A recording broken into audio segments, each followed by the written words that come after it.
Miércoles 24 de marzo. Evangelio según San Juan. En aquel tiempo, Jesús dijo a los que habían creído en Él: si se mantienen fieles a mi palabra, serán verdaderamente discípulos míos. Conocerán la verdad y la verdad los hará libres. Ellos replicaron: somos hijos de Abraham, nunca hemos sido esclavos de nadie. ¿Cómo dices tú que serán libres? Jesús les contestó: yo les aseguro que todo el que peca es un esclavo del pecado. Y el esclavo no se queda en la casa para siempre. El Hijo sí se queda para siempre. Si el Hijo les da la libertad, serán realmente libres. Ya sé que son hijos de Abraham. Sin embargo, tratan de matarme porque no aceptan mis palabras. Yo hablo de lo que he visto en casa de mi padre. Ustedes hacen lo que han oído en casa de su padre. Ellos respondieron: nuestro padre es Abraham. Jesús les dijo: si fueran hijos de Abraham, harían las obras de Abraham. Pero tratan de matarme a mí porque les he dicho la verdad que oí de Dios. Eso no lo hizo Abraham. Ustedes hacen la obra de su padre. Le respondieron: nosotros no somos hijos de prostitución. No tenemos más padre que a Dios. Jesús les dijo entonces: si Dios fuera su padre, me amarían a mí, porque yo salí de Dios y vengo de Dios. No he venido por mi cuenta, sino enviado por Él. Palabra del Señor. Gloria a ti, Señor Jesús. Reflexión. Hermanas y hermanos, la palabra de Dios está hoy centrada en la libertad. La primera lectura es un monumento a la libertad interior.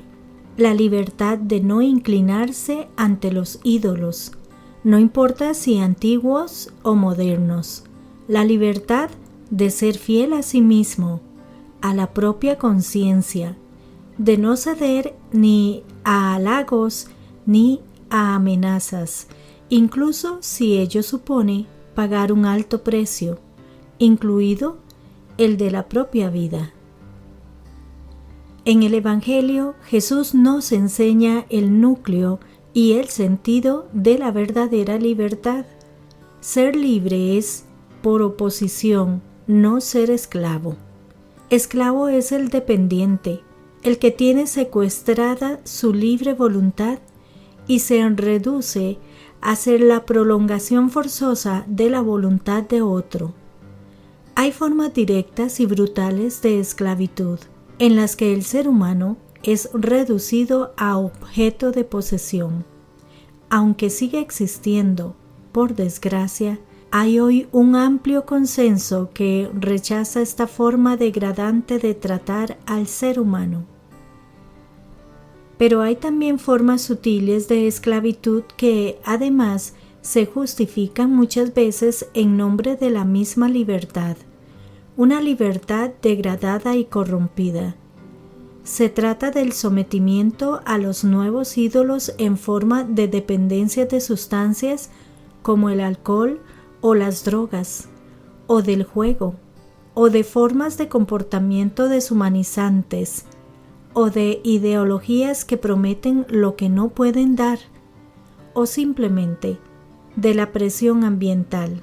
Lo políticamente correcto lo llaman hoy, a la que nos sometemos acríticamente. ¿Cuántas personas en nuestro día son esclavas de ideologías? ¿Cuántas personas viven sometidas y alienadas a las redes sociales? ¿Cuántas personas son adictas a la tecnología, a las modas, al consumismo, al fútbol? ¿Cuántos tipos de esclavitud promueve y defiende la sociedad de hoy? La verdad los hará libres, dice Jesús. Efectivamente, en todos estos tipos de esclavitud actuales hay un alto componente de mentira de manipulación, de distorsión de la realidad. De ahí la necesidad de superar este mundo de apariencias, de hipocresías, de falsedades, de superficialidades, y darnos cuenta de cuál es la verdad de todo ser humano, cuál es la verdad y el sentido de la vida. El que comete pecado es esclavo. También nos dice Jesús hoy. La verdadera libertad es, por un lado, un don de lo alto. Es un don porque consiste en la filiación, en ser hijos e hijas de Dios en Jesucristo. El Hijo no es esclavo, es sí mismo, en una identidad recibida por amor. Dios nos ha dado la libertad que consiste en participar de la condición personal por la que somos imágenes suyas y por la que estamos llamados a ser hijos en Cristo Jesús. Pero la libertad, además, es una conquista, porque supone resistir los cantos de sirena que tratan de seducirnos con falsos caminos de salvación, y es también una tarea que requiere escuchar y acoger esa palabra verdadera que Dios nos comunica en Jesús.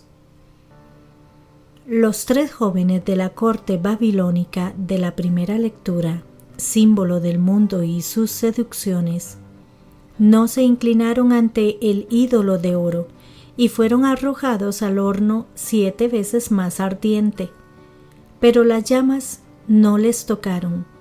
Son las llamas de la tentación que atrae con buenas y falsas palabras o que amenaza tratando de asustarnos.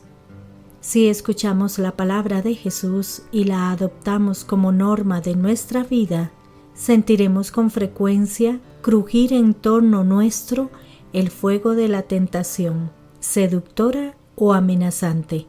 Pero esas llamas no nos quemarán, no nos reducirán a cenizas de la esclavitud, porque estaremos asentados en la verdad que nos hace libres, en la libertad de los hijos e hijas de Dios. Que Dios les bendiga y les proteja.